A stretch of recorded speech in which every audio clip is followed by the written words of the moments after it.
Ambassador Derek Fraser.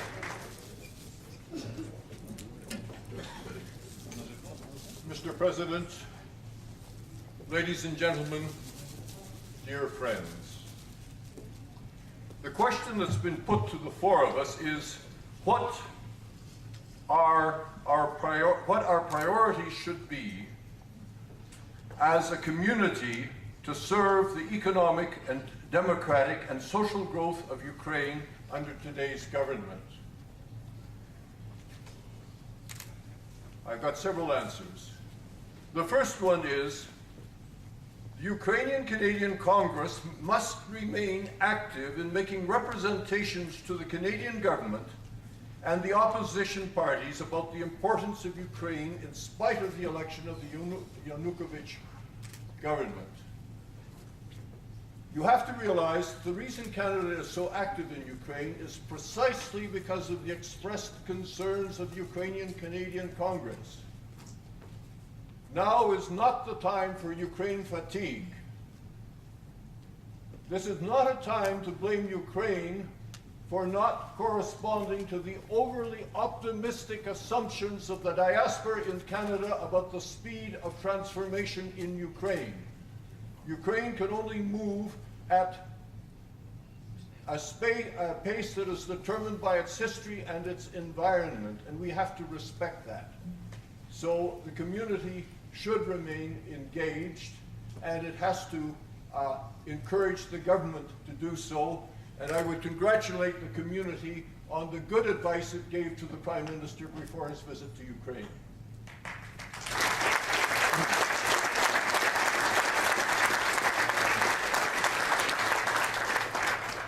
The next point is that the Ukrainian-Canadian Congress should maintain dialogue with both the Ukrainian government and the opposition, both in Ukraine and Canada. Do not make the mistake that I believe that your American counterparts have made in refusing to talk to Yanukovych. You should be prepared to talk to any member of the Yanukovych administration at any time. You have points to make and he should hear them. The next point is you should promote a wide range of exchanges between Canada and Ukraine. This is most important to keep contact with a large range of people, and I think that the youth agreement signed during the Prime Minister's visit gives you a very good basis for doing so.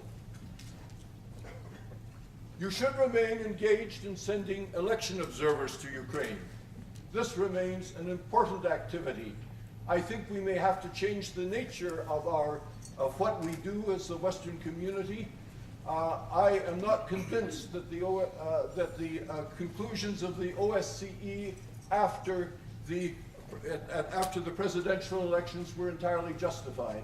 I think we could have found out more, and we have to consider how to do that. But the purpose, the point is still there. We have to remain engaged. Finally, not finally, the next point is depending on developments, the Congress might take up the cause of individuals it considers wrongly imprisoned or prosecuted, including sponsoring their emigration to Canada.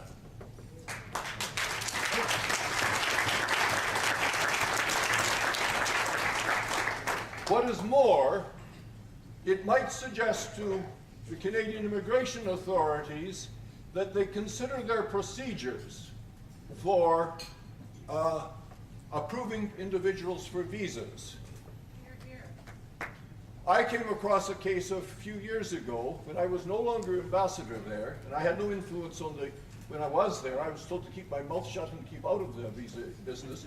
But I came across a case in which a very distinguished Ukrainian dissident from the Soviet period, the sort of man for whom we would have fought in the Department of Foreign Affairs to get him out of Soviet hands, was turned down for a visa to Canada because of his alleged criminal activities in the Soviet Union, for which he had been sent to a gulag.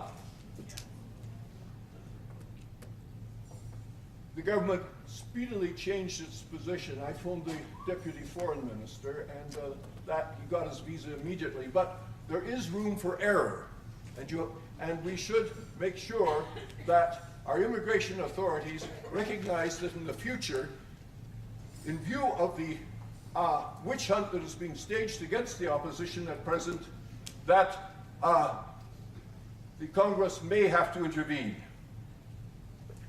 Now, let us turn our attention to what you can say to the Canadian government. The first thing is it should remain engaged itself in a wide range of areas. Let's look at them.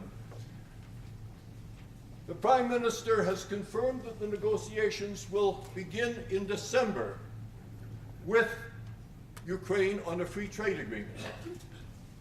What is most important in negotiating free trade is that there should be coordination on the political and economic reforms both sides are requiring from the Ukrainian government. We cannot afford either of us to undercut the other.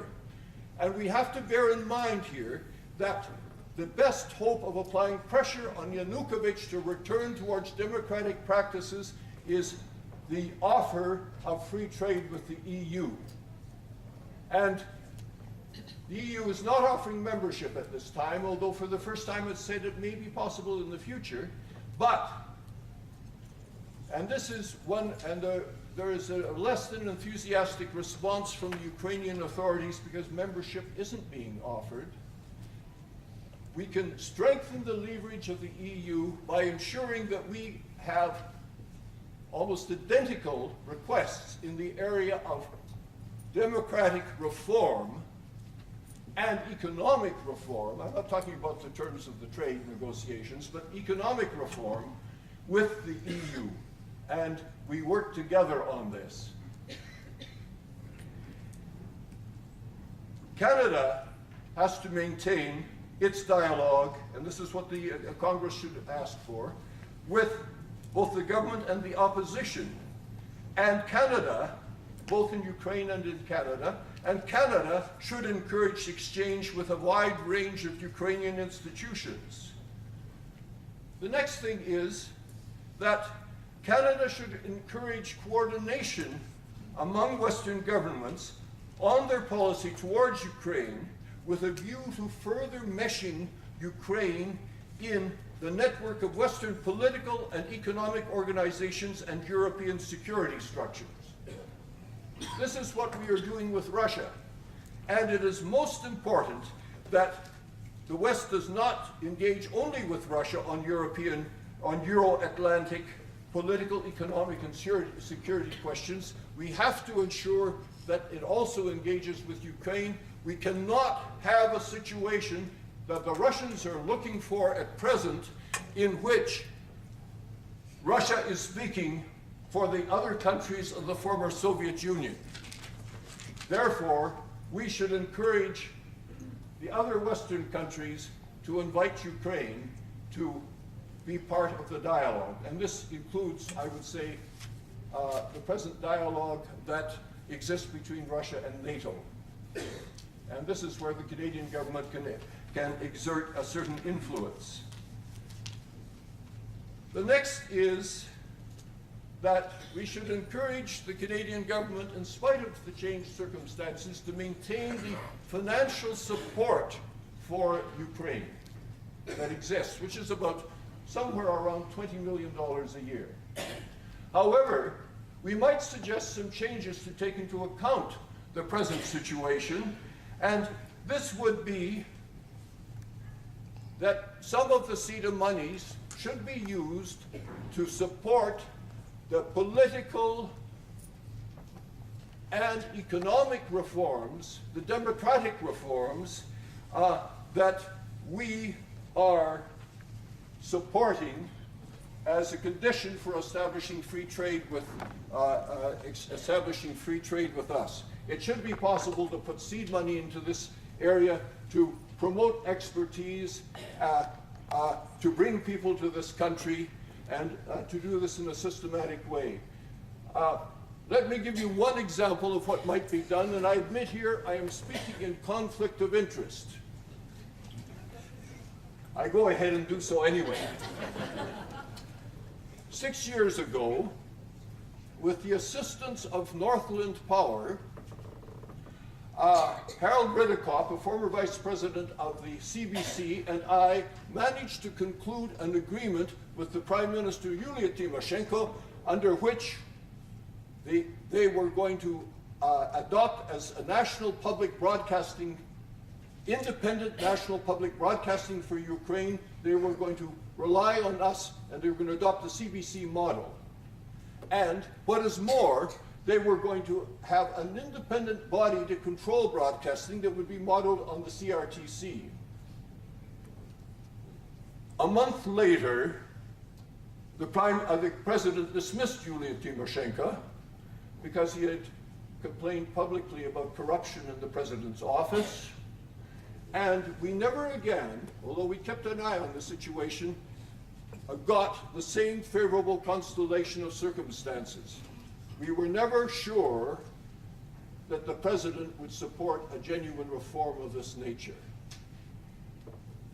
Yanukovych has now come out and said he is in favor of in favor of having an independent public broadcasting system.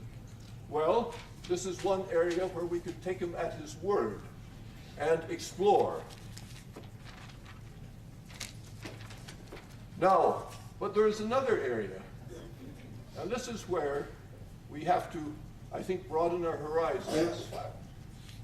I mentioned at the beginning that the Canadian government is supporting democracy in Ukraine because it considers this is what the Ukrainian-Canadian community wants.